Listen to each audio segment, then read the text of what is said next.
Hello everyone, welcome to our YouTube channel prime learners. मेरा नाम है रवि और मैं आपको एंड्रॉयड ऐप डेवलपमेंट सिखाने वाला हूं। तो अभी तक हमने ये देखा है कि एंड्रॉयड स्टूडियो को सेटअप कैसे करना है और उसको इंस्टॉल कैसे करना है, और देखा है कि जावा और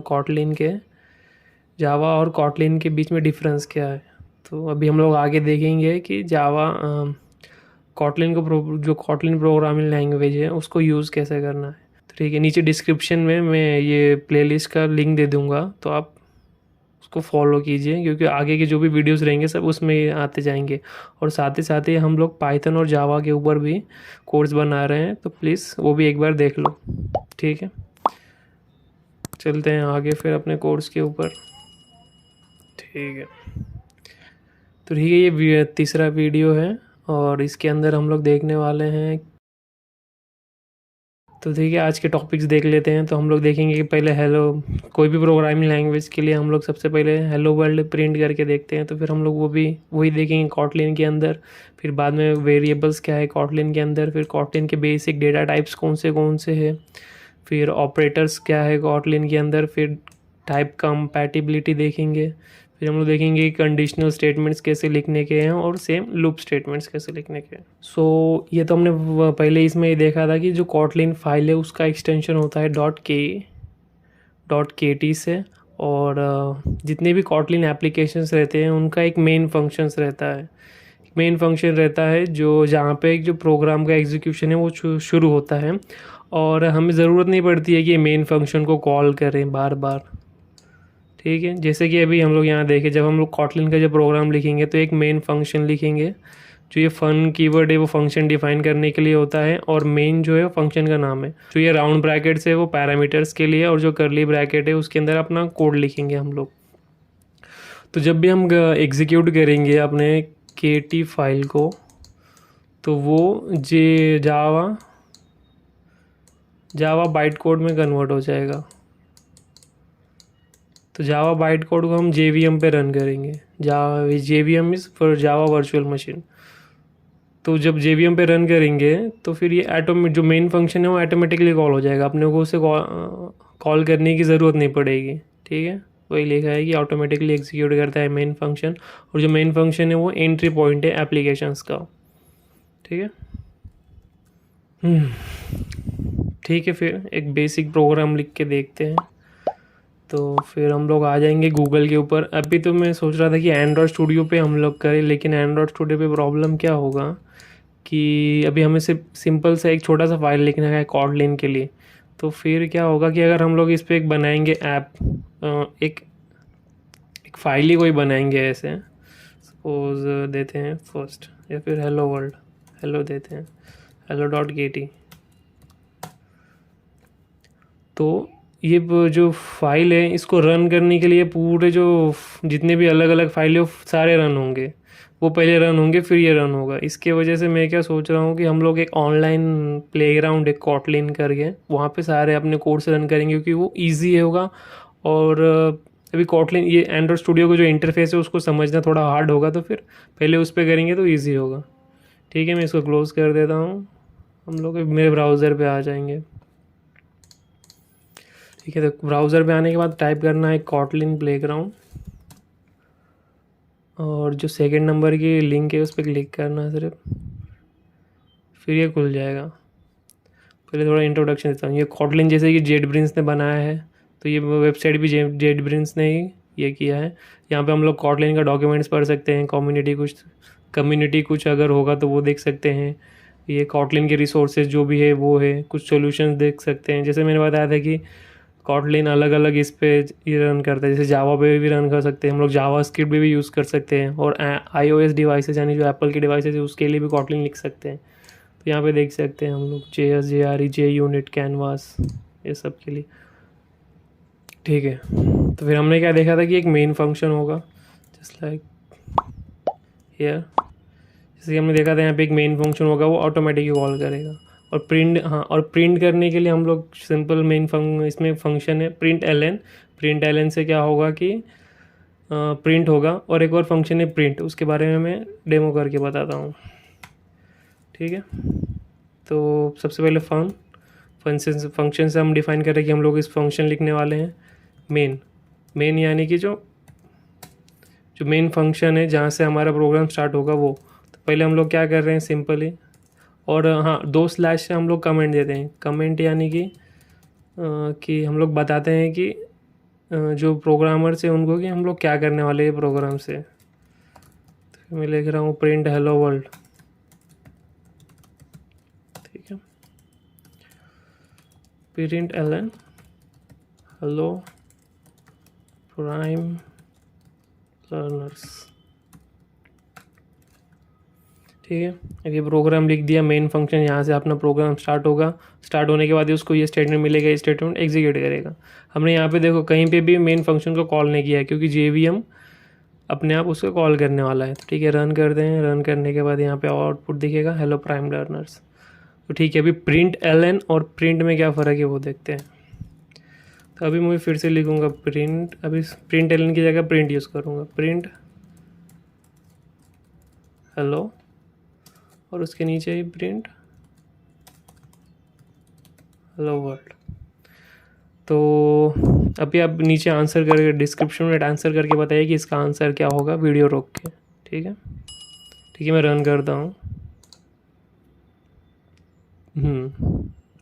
तो अभी क्या हुआ, जो प्रिंट एलन फंक्शन है वो क्या करता है कि जो नेक्स्ट लाइन है वो ऐड कर देता है स्टेटमेंट होने के बाद, इसको प्रिंट करने के बाद। और वहीं पे जो प्रिंट है वो कुछ नहीं करता है, वो अपना कर्सर वहीं पे बना के रखेगा, समझा। अगर यहाँ पे स्पेस दे दिया जाए, जैसे कि वो कुछ नहीं करेगा, जो उसको दिया है, जो स्ट्रिंग दी है हेलो, वो सिंपली उसको प्रिंट कर देगा ना, उसमें कुछ नेक्स्ट लाइन डालेगा, कुछ नहीं डालेगा। अगर यहाँ पे स्पेस डाल दिया जाए तो स्पेस भी आ जाएगा वहीं पे वैसे के वैसे। लेकिन अगर इसको /n से हम लोग कर दें, /n यानी कि न्यू लाइन, और नीचे लिखे प्रिंट सब्सक्राइब प्राइम लर्नर्स,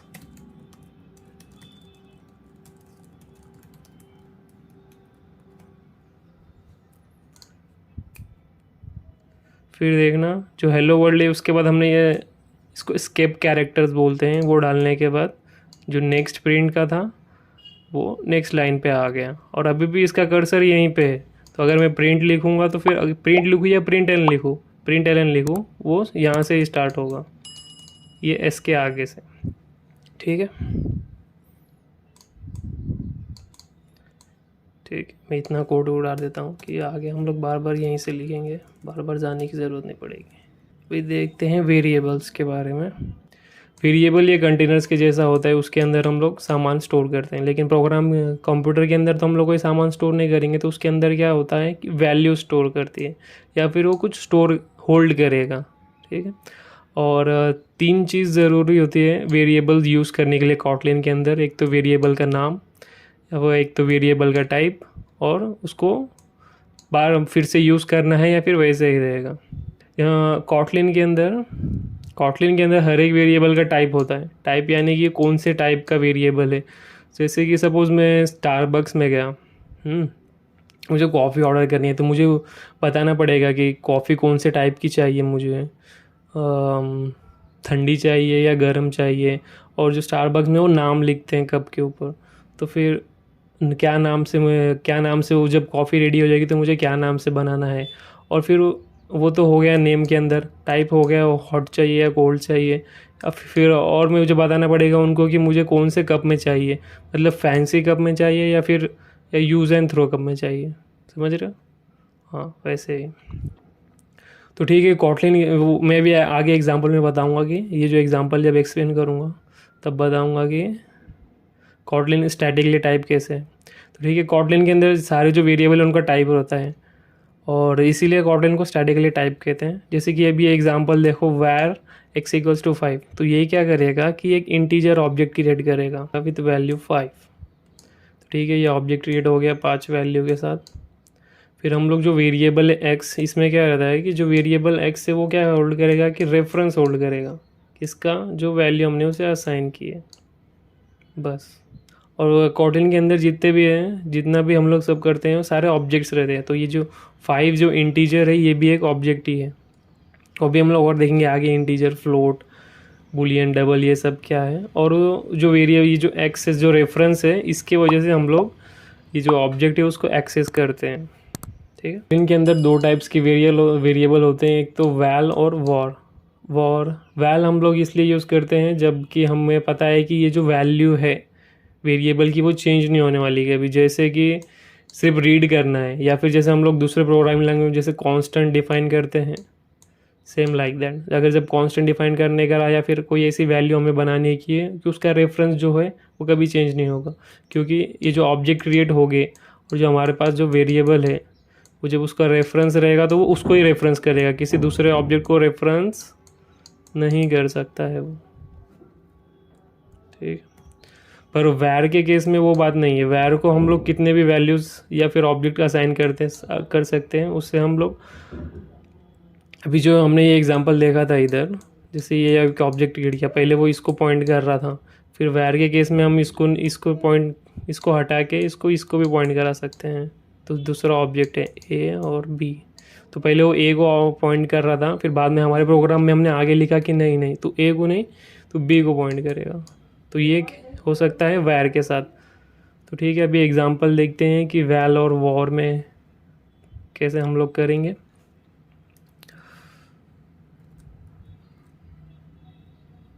ठीक है, वैल में लिखूंगा मेरा फर्स्ट नेम। हाँ, और कोई भी वेरिएबल लिखते टाइम हम लोग कैमल केस फॉलो करते हैं, यानी कि जो पहला वर्ड रहेगा उसका पहला कैरेक्टर स्मॉल, और फिर बाद में जितने भी नए नए वर्ड्स इंट्रोड्यूस होंगे उनके पहला लेटर कैपिटल होगा, फिर पहला कैरेक्टर स्मॉल होगा। तो अभी फिर हमने ये वेरिएबल लिखा, अभी इसका टाइप कैसे देंगे। तो टाइप देने के लिए हम लोग लिखेंगे कॉलन, ये स्ट्रिंग टाइप है तो string equals to time learners. ठीक है, ये हो गया वैल, यानी कि कांस्टेंट, नेवर चेंज।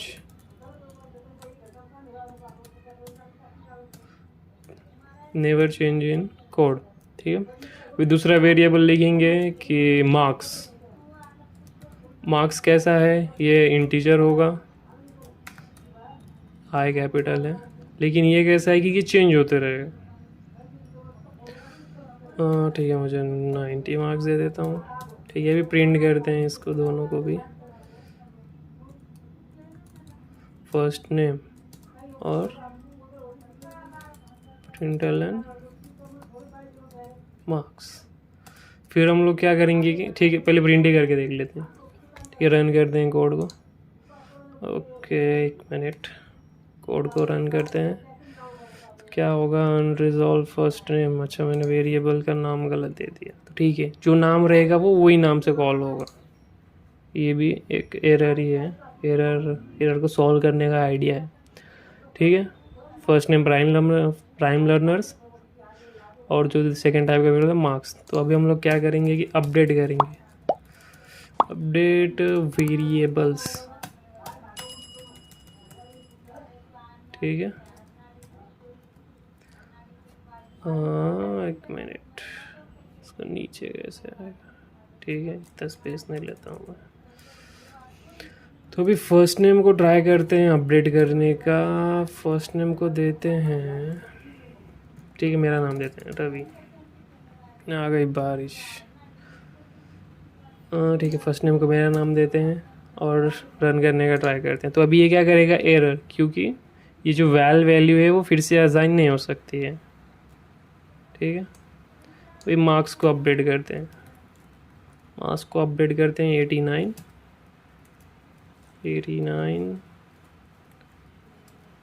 और प्रिंट करते हैं।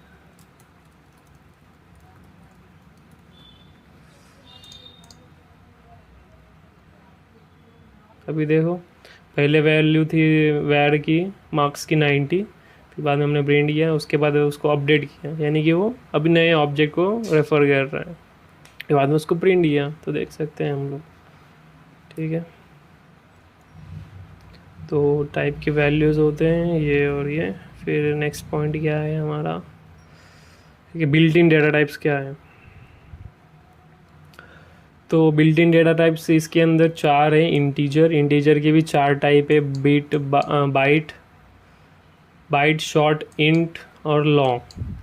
तो बाइट की साइज़ है 8 बिट, शॉर्ट की साइज़ है 16 बिट, इंट की साइज़ है 32 बिट और ये डिफ़ॉल्ट है। अगर हम लोग सीधा ऐसा लिखेंगे कि x इक्वल्स टू 45, तो ये कौन से क्लास में आएगा, इंट के। और लॉन्ग 64 बिट, लॉन्ग यानी कि बहुत बड़े नंबर्स लेते हैं। और जब भी हम लोग लॉन्ग लिखेंगे तो लास्ट में एल लगा ही देंगे, तो फिर वो स्पेसिफाई करेगा कि कोटलिन को कि हाँ ये एल लॉन्ग के लिए है, तो फिर ये लॉन्ग क्लास को बिलोंग करता है। और फिर फ्लोटिंग पॉइंट यानी कि डेसिमल नंबर, तो डेसिमल नंबर के लिए हमारे पास फ्लोट डेटा टाइप है और डबल डेटा टाइप है। फ्लोट यानी 32 बिट और डबल यानी 64 बिट। और जो डबल रहता है, अगर हम लोग ऐसा लिख देंगे कि y इज इक्वल टू 4.5, तो ये डबल को बिलोंग करेगा अगर हम लोग स्पेसिफाई नहीं करेंगे तो। और जो बूलियन है, ट्रू और फॉल्स 2 वैल्यूज़ होती हैं, उसके लिए 2 ऑब्जेक्ट रहेंगे उसके। और जो कैरेक्टर्स है, कैरेक्टर्स को हम लोग सिंगल कोड के अंदर बताएंगे और ये सिंगल कैरेक्टर ही रहेगा, ए रहेगा तो ए। अगर हम लोग ऐसा लिखेंगे ए बी, तो ये गलत है, ये कैरेक्टर नहीं है। और जो स्ट्रिंग है वो डबल क्लोज के अंदर इनक्लोज होती है और मल्टीपल कैरेक्टर्स रहते हैं उसके अंदर। जस्ट लाइक ऐसा ए लिखेंगे ए बी, तो ये वाला स्ट्रिंग्स के अंदर पॉसिबल है, लेकिन कैरेक्टर्स के अंदर ये एरर है। ठीक है, हम लोग देखेंगे आगे। अभी देखते हैं कि इंटीजर और स्ट्रिंग कैसे ये करना है।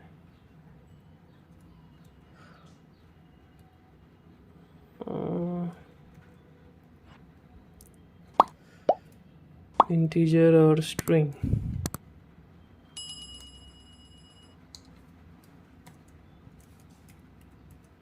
ठीक है, मैं दे रहा हूँ var x int equals to 10, var y equals to long equals to 1 2 3 4 5 6 hash, var z equals to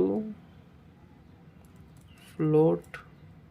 एक बात है कि सारे जो भी रहेंगे वो कैपिटल रहेंगे पहला कैरेक्टर, क्योंकि ये ऑब्जेक्ट्स है, कोई प्रिमिटिव्स नहीं। प्रिमिटिव्स यानी कि जो वैल्यूज़ चेंज नहीं होने वाली। 5 f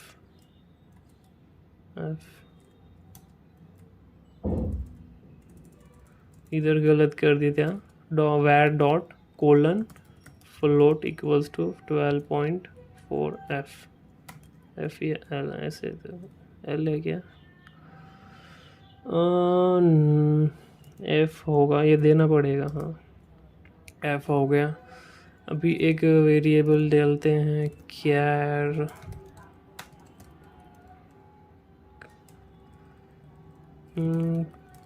सी, जिसका टाइप होगा कार और उसका वैल्यू होगा पी। फिर से गलत कर दिया क्योंकि कैरेक्टर्स का एक सिंगल कोड के अंदर रहेगा पी। और अभी क्या, अभी स्ट्रिंग बाकी है ना, तो स्ट्रिंग को ऐसे डिफाइन करेंगे str इक्वल कोड स्ट्रिंग, उसको वैल्यू देंगे प्राइम लर्नर्स।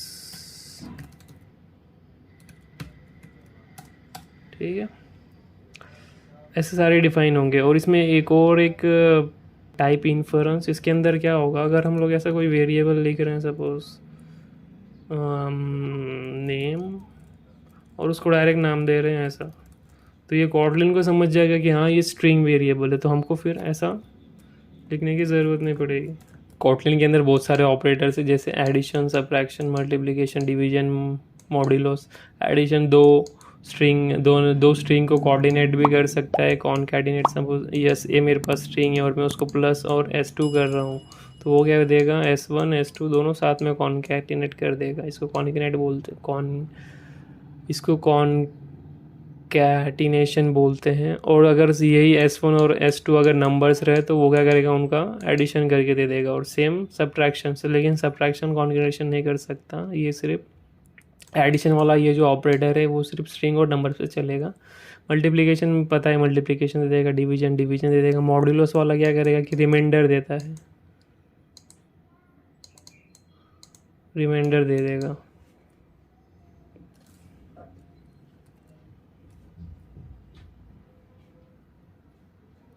ठीक है, टाइप कंपैटिबिलिटी देखते हैं हम लोग। अभी जो वेरिएबल्स है वो दूसरे ऑब्जेक्ट को भी असाइन कर सकते हैं, लेकिन उनका जो टाइप चाहिए वो सेम चाहिए। जैसे कि एक लॉन्ग अगर ऑब्जेक्ट हम लोग है, एक लॉन्ग ये है वेरिएबल x और वो पॉइंट कर रहा है किसी बड़े से नंबर को, और फिर हमारे पास भी दूसरा एक बड़ा सा नंबर है, फिर हम लोग चाहते हैं कि नहीं उसकी वैल्यू ये हो।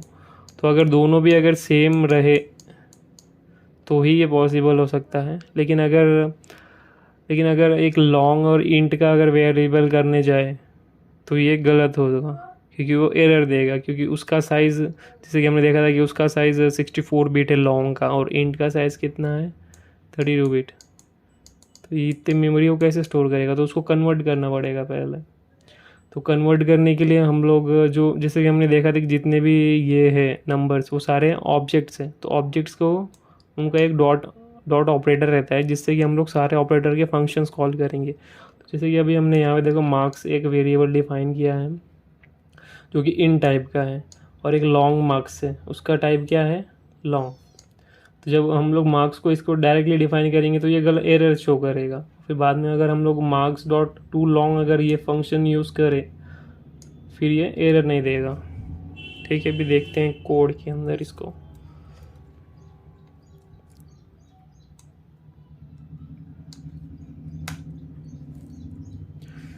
ठीक है, एक्स इन से छोटा कौन सा वैल्यू है, बाइट। बाइट को हम लोग एक्स को असाइन करेंगे। ठीक है, रन करके देखते हैं अभी क्या आएगा कि टाइप में मिसमैच। लेकिन यही एक्स को अगर मैं ऐसा करूँ 2 बाइट फिर रन करूँ तो कोई एरर नहीं आएगा। और फिर प्रिंट कर लेता हूँ, प्रिंट वाई, कोई प्रॉब्लम नहीं। तो फिर उसको कन्वर्ट करना पड़ेगा वही टाइप का या सेम टाइप का। और एक और उसमें है कि हम लोग बड़े या फिर छोटा जो रेंज है वेरिएबल्स का उसको इजीली कन्वर्ट कर सकते हैं बड़े केस में, बड़े टाइप के वेरिएबल में। कंडीशनल्स यानी कि ये कुछ स्ट्रक्चर से प्रोग्राम के अंदर जब हम कुछ पार्ट प्रोग्राम का एग्जीक्यूट करना चाहते हैं जब कुछ कंडीशन मेट हो। जैसे कि मैं चाहता हूँ कि अगर ए और बी, अगर ए बड़ा है और छोटा है तो ये लाइन प्रिंट हो, अगर नहीं है तो फिर ये लाइन प्रिंट हो। तो इफ़ एल्स, तो ये तो कॉमन है, जितने भी पढ़े होंगे सबको पता ही होगा। एल्स पार्ट अगर अगर वो नहीं रहा तो फिर उसके बदले क्या, जस्ट लाइक दैट, उसके जैसा ही है ये भी। और वेन स्टेटमेंट है इसके अंदर एक कॉटलिन के अंदर, जो कि स्विच के सिमिलरिटी है सी और C++ और जावा के जैसे।